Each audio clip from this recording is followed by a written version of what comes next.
আসসালামু আলাইকুম প্রিয় এসএসসি ২৬ ব্যাচের শিক্ষার্থীরা, তোমরা সবাই কেমন আছো? আশা করি সবাই ভালো আছো। ইতিমধ্যে তোমাদের দীর্ঘ ১০ বছরের সাধনার রেজাল্ট প্রকাশিত হয়েছে। তো এই রেজাল্ট নিয়ে অনেকের রেজাল্ট আশানুরূপ হয়েছে কিংবা আশানুরূপ হয়নি। এখন যাদের আশানুরূপ হয়নি তারা এখন কি করবে? তোমাদের হাতে আরেকটি সুযোগ আছে। সুযোগটি কি? বোর্ড চ্যালেঞ্জের আবেদন। এখানে মাধ্যমিক ও উচ্চ মাধ্যমিক শিক্ষা বোর্ড ঢাকা হচ্ছে তোমাদের এসএসসি ২০২৬-এর ফলাফল পুনরীক্ষণের নিয়মাবলী পাবলিশড করেছে। আমরা যারা এবছর এসএসসি পরীক্ষা দিয়েছি কিন্তু আমাদের যে রেজাল্ট দিয়েছে, রেজাল্টটা আমাদের মনোমতো হয়নি বা আশানুরূপ হয়নি। যতটুকু পাওয়ার দরকার ছিল, পাওয়ার কথা ছিল, যেরকম পরীক্ষা দিয়েছি তার থেকে খারাপ হয়েছে। তো আমরা চাইলে এখানে বোর্ড চ্যালেঞ্জের আবেদন করতে পারি। আবেদনের শুরু হবে কত তারিখ? ১১ তারিখ থেকে। এই যে ১১/৮/২০২৬ থেকে ১৭/৮/২০২৬ তারিখ পর্যন্ত আবেদন চলবে। এখন আসো, আবেদন আমরা কিভাবে করব? এই যে এখানে একটা ওয়েবসাইটের লিঙ্ক দেওয়া আছে। এই ওয়েবসাইটটা আমরা চাইলে নিজেরাও ঘরে বসে করতে পারবো। এই ওয়েবসাইটটা আমরা নিজস্ব মোবাইল বা ল্যাপটপে আমরা এটা টাইপ করব। টাইপ করে ওই ওয়েবসাইটে ঢুকে কী করব? নির্ধারিত স্থানে গিয়ে কী করব? রুল রেজিস্ট্রেশন নম্বর পূরণ করতে হবে এবং বোর্ড ড্রপ ডাউন থেকে বোর্ড নির্বাচন করতে হবে। তুমি কোন বোর্ডের অধীনে পরীক্ষা দিয়েছে বোর্ড নির্বাচন করতে হবে। তারপর কী করতে হবে? সাবমিট বাটনে ক্লিক করতে হবে। এটা হচ্ছে আমাদের আবেদন পদ্ধতিটা। তারপর সাবমিট বাটনে ক্লিক করার পর এরপর আমাদের কী করতে হবে? মোবাইল নাম্বার দিতে হবে।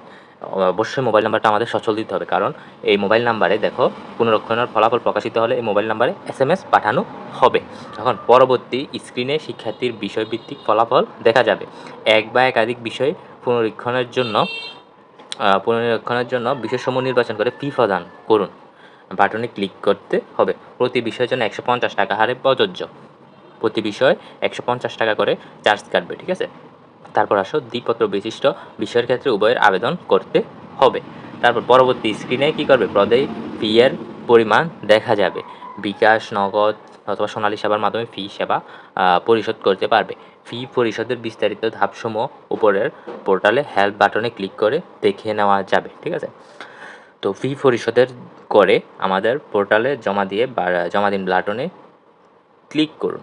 উল্লেখ্য যে ফি প্রদান করে একবার জমা দেওয়ার পরে আর বিষয় যুক্ত চাইলে একইভাবে তা করা যাবে, তবে এক্ষেত্রে নতুন করে মোবাইল নম্বর দেওয়ার প্রয়োজন হবে না। এছাড়া ফি পরিশোধের আগে